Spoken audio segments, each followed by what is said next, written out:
So here is some video of working with Mancos. The audio wasn't very good, so I was just gonna dub some audio over it. So here, I've already round pinned him for a little while, and now I've went and got the bridle and the lead rope, which he's usually reluctant to come up to me because he knows what that means. That means he's going to get caught and he's going to have to work or do something. So I'm using the bridle and the lead rope to put a little pressure on him, and I'm going to allow him to come to a stop. Right here, I'll take the pressure off him, and he stops and gives me two eyes. So that's good. Here I check to see if he's latched onto me, and he's not. He's staying there, but he's not coming to me. And he would, if I didn't have that bridle and that lead rope, he would have come toward me. So I'm gonna make him work a little bit more. I'm gonna make it to where the thing that I want him to do is easy, and not doing the thing that I want him to do is work, and it's not as good. So he just naturally comes to the conclusion that doing what I'm asking him to do is the easy way out. So I just give him a little bit of pressure, and then right here I back off, turn him. Nice respectful turn with his head toward me and not his butt toward me. Here I'll back off, let him stop. Now I could have checked again here to see if he was latched onto me, but I decided to take what he was giving me here, and now I'm going to approach him, see if he's going to stand there and let me bridle him. So I approached him directly with the bridle. He knew it was coming. He accepted it. Now I'm going to rub him with it a little bit. A little bit of reward. See, that thing's not so bad. It's not bad for me to have me come up here with it. And then I'm just going to bridle him, and then unbridle him and reward him, and then bridle him and unbridle. So I do that 3 times here. I just bridle and unbridle him so he doesn't think that, so that the bridle, again, is not directly associated with immediately going to work. And it confuses him, makes him think about it. He's thinking about the bridle and that it's not such a bad thing. The whole point to this is just to make him easier to catch. I'm trying to get, my objectives here with all this work that I'm doing is, 1, I'm trying to make him less reactive and more respectful of me so that we don't have wrecks out in the woods again, or at least we try to prevent and minimize those. I'm trying to make him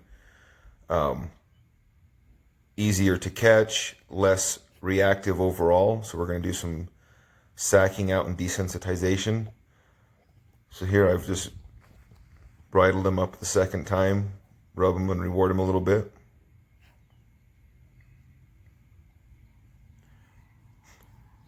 Now the bridle's completely off. He could walk away, but he chooses not to. He does put his head down, which I don't really like.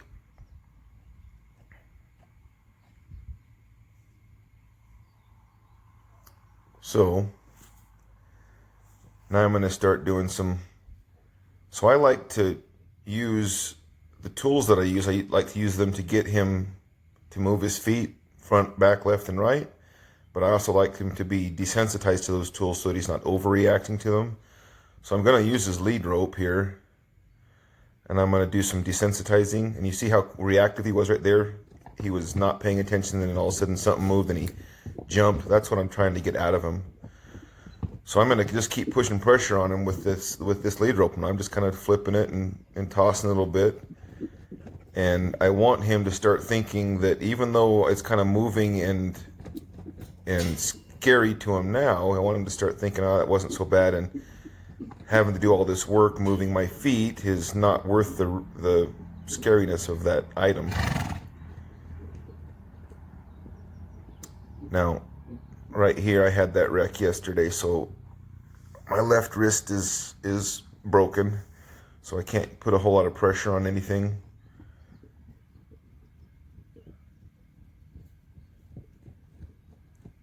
As you can see, he is moving, and at this point he's just simply taking my movement as pressure trying to get him to move his feet.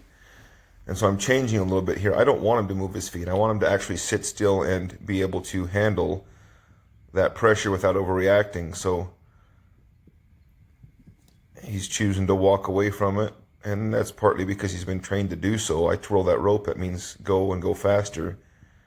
So I realize here that he's not learning what I'm trying to teach him. He's not getting the lesson, so I change the way I do it.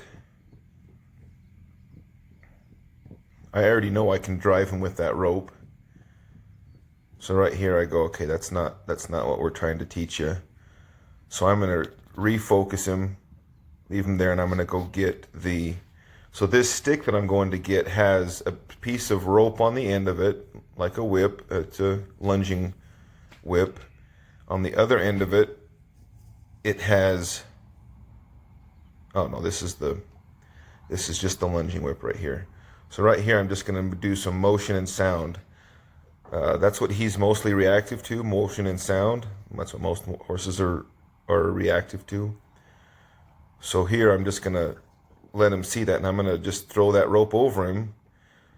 I just want him to be desensitized and realize that having something go over you and touch you is not the end of the world. You don't have to have a train wreck just because a string or a stick or an antler or something bumps you. So I'm throwing it around his legs. I'm throwing it over his back. I'm going to do it on his left side, and then I'll switch over here and do it to the right side, which is a little bit harder because I don't have any strength in that wrist.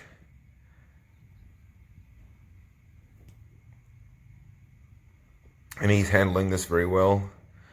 You notice I'm bumping him back there. He likes to get in my space when he gets uncomfortable. So with my right hand, you see me pick it up there a couple of times and just bump him back. I want him to stay, he needs to stay arm's length away from me.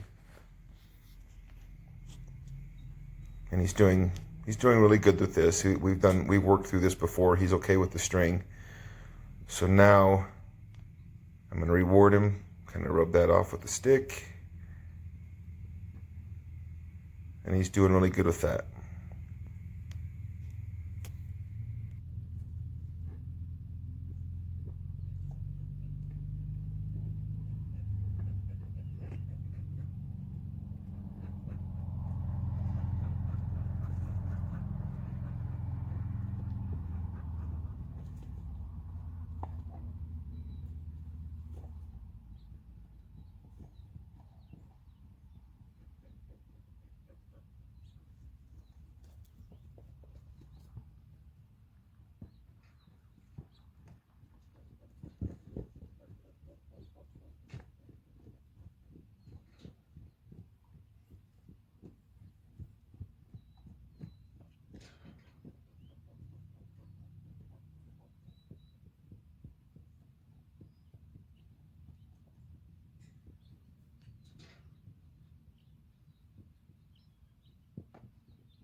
Right here, I kind of lost his attention a little bit. So I was redirecting him, refocusing him on me. Just moving his feet forward and backwards, left and right, making him make respectful turns. See? And as soon as I let the pressure off him, I get his two eyes. I have his full attention again. And now I'm going to start putting some pretty good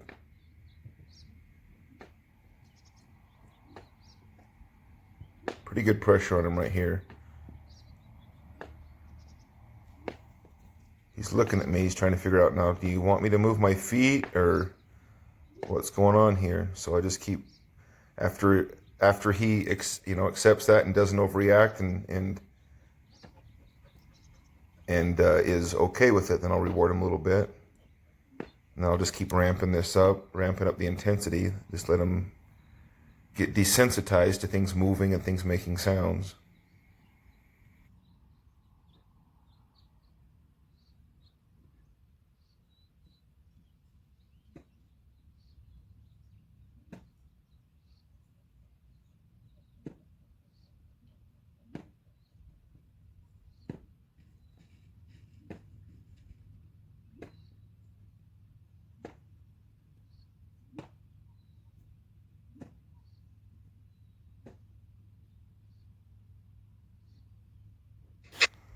So right there, he relaxed and actually brought his head toward me, and he was accepting it. He was relaxing, so I stopped, let the pressure off. This whole thing is trying to teach him that if you want the pressure to go away, do the right thing. Make the right thing easy, the easiest option, and the wrong thing is just work and not worth it. So you can hear I'm putting some pretty good intensity into this.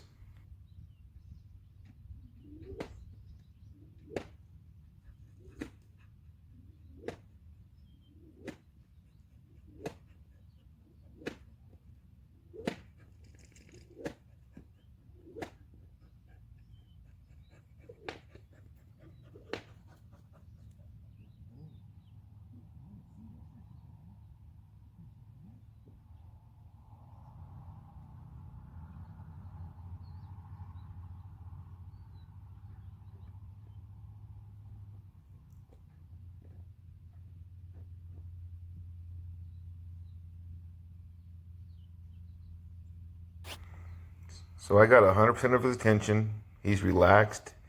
He's paying attention. He's respectful. So we're going to ramp it up a little bit here. Now I go get the stick that has a bag on one end. It's got a string on that end. It's got a rope on the other end. This thing is just all kinds of scary.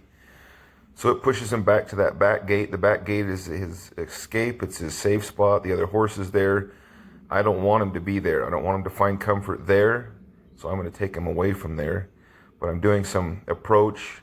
I didn't want to completely blow him out of there, but I wanted to approach him and then retreat, and then approach him, and then I retreat.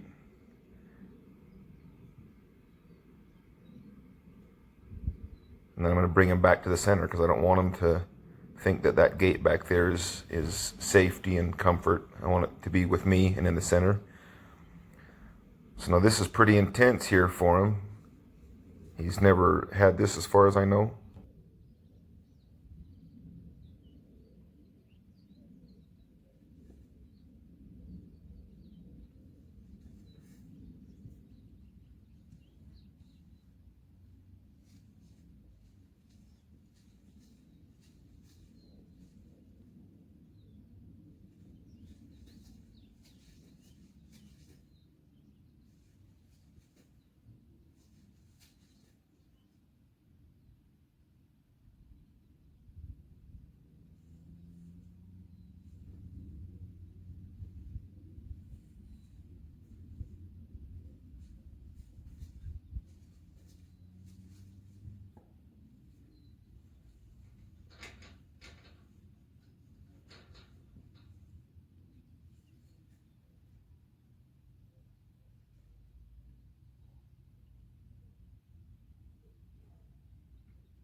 So then, of course, whatever you do on the right side, you got to do on the left side.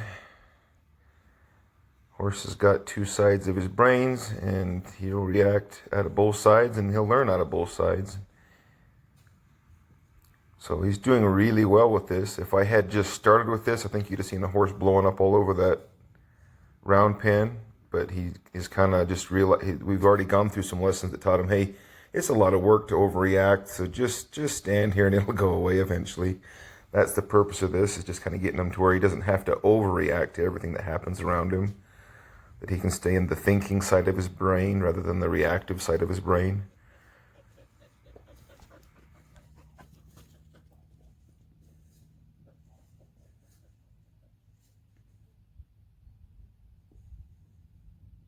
And see, that was really good. He looked at me, ears forward, very relaxed. So I let the pressure go away. That was a reward. When you look at me and you're focused and you're relaxed, then that's when the pressure stops. And this is working both sides of his brain at the same time, or left and right, left and right. See how he reacts to that. I'm making pretty good noises here.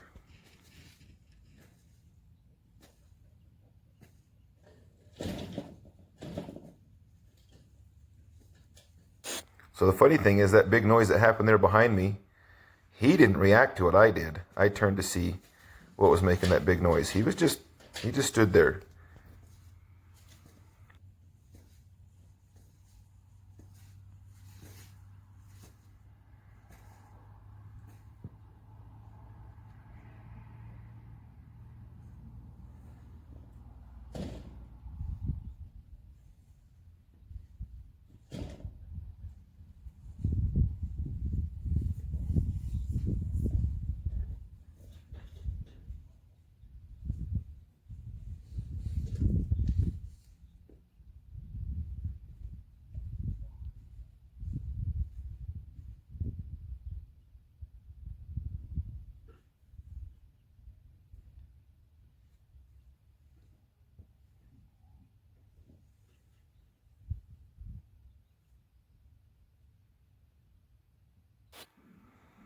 So, I have a very relaxed horse. His head is down.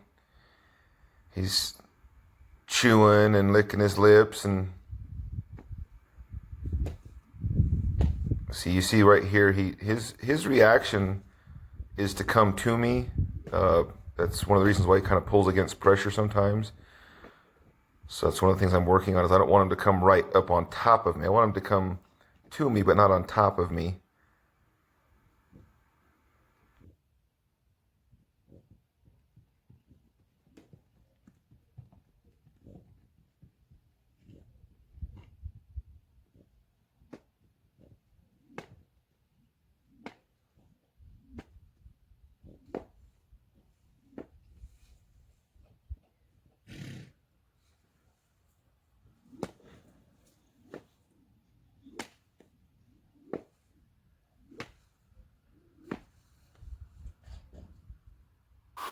So I'm just rewarding him there. That's a lot of pressure, a lot of big sounds, a lot of big motions around him.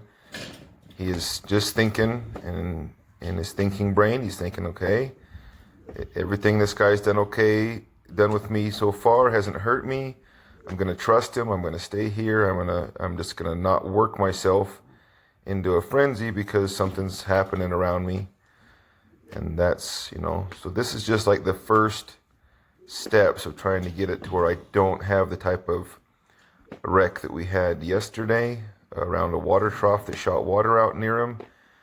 And I should have been doing more of this in the week prior, but I was working on other things, and it's just one of those things where you try to put out the biggest fires first, and that's a mistake. I should have been working them just as much on sacking them out. An extra 5 minutes a day would have probably made my 10 or 11 hour ride yesterday to where I didn't have that 3 seconds of mistake that resulted in me getting injured and having that one little blemish. I mean, other than that, he did fantastic, but he ran into something he'd never encountered before, and he went to the reactive side of his brain and got us, both in a situation.